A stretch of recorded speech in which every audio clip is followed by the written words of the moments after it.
Brookscraft Corbis. Getty Images. The logo of the U.S. National Security Agency at the agency's installation on January 25, 2006. The U.S. Senate on Tuesday advanced a bill to renew the National Security Agency's warrantless Internet surveillance program, as a final push by privacy advocates to derail the measure came up short.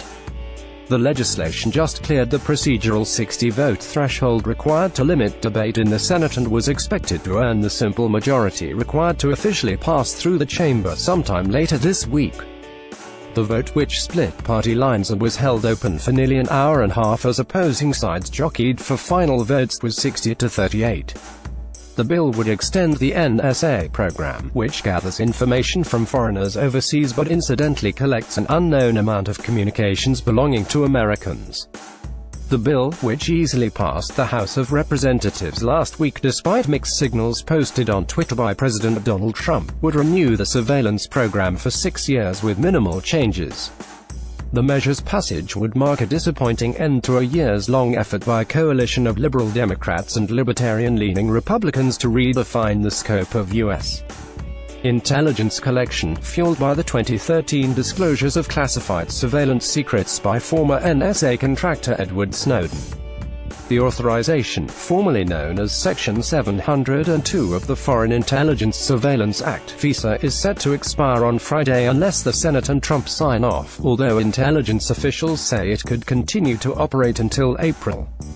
The bill allows the NSA to eavesdrop on vast amounts of digital communications from foreigners living outside the United States via American companies like Facebook, Verizon Communications and Alphabet's Google. But the program also incidentally scoops up Americans' communications, including when they communicate with a foreign target living overseas, and can search those messages without a warrant. The White House, U.S.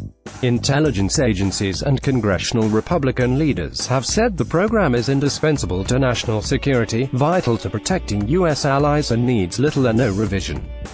Privacy advocates say it allows the NSA and other intelligence agencies to grab data belonging to Americans in a way that represents an affront to the U.S.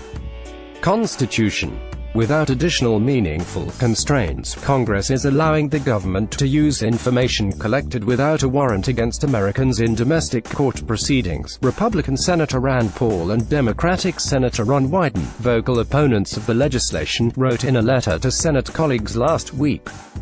Other proposals introduced in Congress would have required investigators to obtain a warrant before sifting through emails belonging to Americans. The measure before the Senate on Tuesday does add a narrow warrant requirement for cases where the Federal Bureau of Investigation seeks emails related to an existing criminal investigation that has no relevance to national security.